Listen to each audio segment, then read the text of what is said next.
Lazari trago até vocês as informações dos 4 maiores times de São Paulo. Neste vídeo, gente, um vídeo especialíssimo aí sobre o Majestoso, hein? Com muita informação, tabu, destaques, jogos, confrontos e, claro, os times que entrarão em campo, né? E você não pode perder. Mas antes, já peço, deixa aquele like maroto, como diz o meu filhão. Se inscreva no canal e acione o sininho de notificações, tá bom? Já sabe onde vai assistir o jogo? Eu vou trazer aqui para você. Esse jogo que começa hoje às 18 horas e 30 minutos no Morumbi terá transmissão pelo Allplay, pelo Nosso Futebol, pelo Zapping TV, pelo YouTube, pela Record e pela Cazé TV. Vários lugares para você ver esse confronto histórico, né? Entre São Paulo e Corinthians. Os dois times se enfrentaram 316 vezes e a vantagem é corintiana, né? O São Paulo venceu 98 vezes, empatou 105 e o Corinthians venceu 113 vezes. O São Paulo fez 416 gols contra 425 gols do Corinthians, tá bom? Agora vamos falar da classificação, né? O Campeonato Paulista é dividido em 4 grupos, tá? Os grupos são de A a D e estão assim no caso de Corinthians e São Paulo. O grupo A do Corinthians, o Corinthians venceu 3 vezes, tem 9 pontos com 3 jogos. O Mirassol tem 6 pontos em 3 jogos. A Ponte Preta tem 6 pontos em 4 jogos. E o Botafogo tem 2 pontos em 3 jogos. No grupo do São Paulo, que é o grupo C, o Noroeste tem 5 pontos em 3 jogos. O Novo Horizontino 5 pontos em 4 jogos. O São Paulo 4 pontos em 2 jogos. O Água Santa tem 3 pontos em 4 jogos. Teremos novidade lá no Morumbi, hein, gente? A patrocinadora do São Paulo, em homenagem ao São Paulo, que fez 95 anos de aniversário no dia 25 de janeiro, aniversário da cidade e aniversário do São Paulo, patrocinou um bandeirão que vai cobrir o entorno, né? Todo o redor da arquibancada do Morumbi, como nós vemos aí na foto que eu estou pondo na sua telinha, né? Então a torcida do São Paulo promete uma grande festa. Estima-se mais de 50 mil torcedores no Morumbi para esse clássico, que só pode ter torcida do São Paulo, né? Aqui em São Paulo, o mandante é o único time que pode ter torcida no estádio. E nós temos alguns destaques dessas partidas aí, né? Nós temos, por exemplo, aí no São Paulo, o Lucas Moura e o Caleri, né, podem ser as atrações desse jogo. O Caleri, que aliás, né, não marca desde setembro, mas é o gosto do Corinthians, né? Todo ano que jogou com o Corinthians fez gol. Veja a lista aí, em 2021 ele fez um gol no Brasileiro, na vitória por 1-0. Em 2022, no Paulistão, ele fez o gol da vitória por 1-0. Teve um empate em 2022 também, que foi 1-1 no Brasileirão, ele fez o gol. Teve aí uma vitória em 2023 no Brasileirão, onde ele fez os 2 gols na vitória por 2-1. E no Paulistão de 2024 ele fez um gol no 2-1 do São Paulo, né? Aliás, o São Paulo, que não sabe que é perder do Corinthians desde 2023. A última vitória do Corinthians foi na Copa do Brasil, por 2-1 no jogo de ida, e na volta o São Paulo venceu por 2-0. De lá para cá o São Paulo fez 5 jogos aí com o Corinthians, venceu 4 vezes e empatou somente um jogo, né? E o que esperar aí desses jogadores do São Paulo, né? Como eu estava falando, o Lucas Moura e o Caleri, né? Um jogador agudo, que é o Lucas Moura, que gosta de ir para cima, e no caso do Caleri, um cara brigador que está sempre abrindo espaço lá na frente do ataque para o São Paulo. Aí nós temos os destaques do Corinthians, de jogadores que podem resolver a partida, né?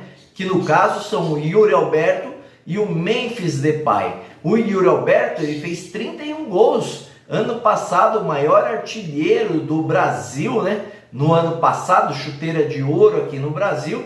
E o Memphis Depay chegou aí depois de julho, dando assistências e fazendo gols, né? É um dos grandes destaques do Corinthians desde que entrou em campo. Então, jogador importantíssimo também para a missão alvinegra de manter, aliás, né, o ciclo de vitórias, né? O Corinthians, desde que perdeu para o Racing na Sul-Americana, vem de 10 vitórias seguidas, 7 pelo Brasileiro e 3 pelo Campeonato Paulista. O Corinthians impressionando a sua torcida, né? E os demais times, né? O Corinthians se ajeitou, não fez nenhuma contratação e vem forte aí, promessa de um grande jogo no Morumbi hoje. O Corinthians tenta derrubar uma escrita e o São Paulo tenta manter a sua vantagem de 5 jogos sem perder para o adversário, né? Lembramos que as escalações aí do São Paulo e do Corinthians não terão muitas novidades em relação a times titulares, né? Vamos dizer assim.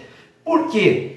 Porque o São Paulo fez um teste com o time titular no meio de semana, venceu o Guarani e deve vir completinho aí, a exceção do Luiz Gustavo, que teve uma fratura no dedo do pé, deve estar aí a cerca de 25 a 30 dias de voltar, né?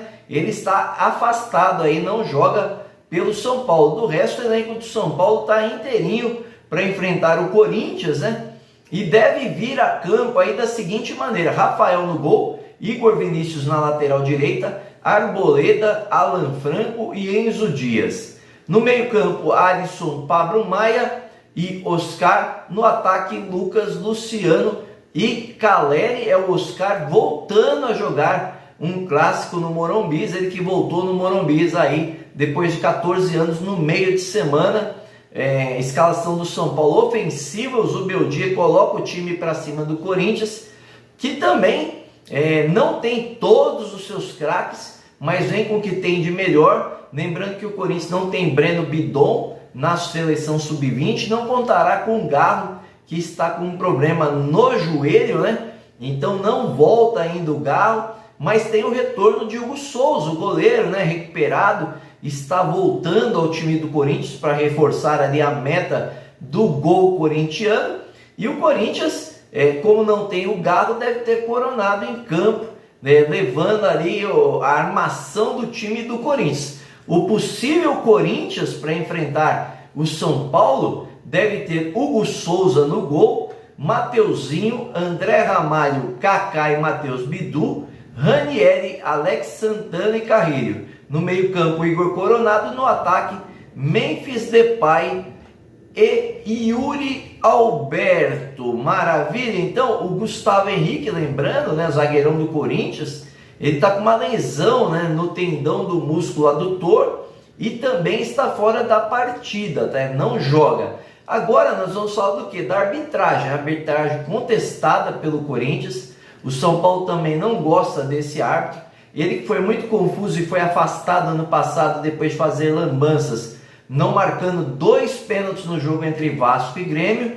Ele vai apitar esse clássico. É Flávio Rodrigues de Souza. Nas bandeiras, Alex Ang Ribeiro, Neuza Inês Bach e no VAR, Thiago Duarte Peixoto. Confesso que esse nome não me agrada.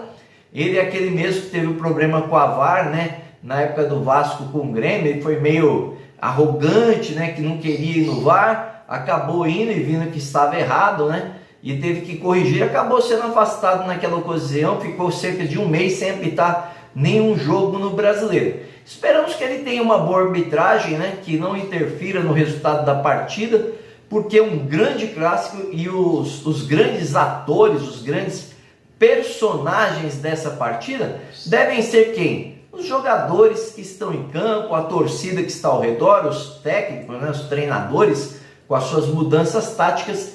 É isso que a gente espera e eu já deixo o convite para você entrar na live depois do jogo, tá? Após o jogo estarei entrando com a live aqui para a gente comentar e debater aí esse grande jogo pela 4ª rodada do Campeonato Paulista entre São Paulo e Corinthians, tá bom? Espero que vocês tenham gostado. Se gostaram, é claro, deixa aquele like maroto, como diz meu filhão, se inscreva no canal, acione o sininho de notificações. Gostou demais da conta? Compartilhe com os amigos, com a família. Valeu, um abraço!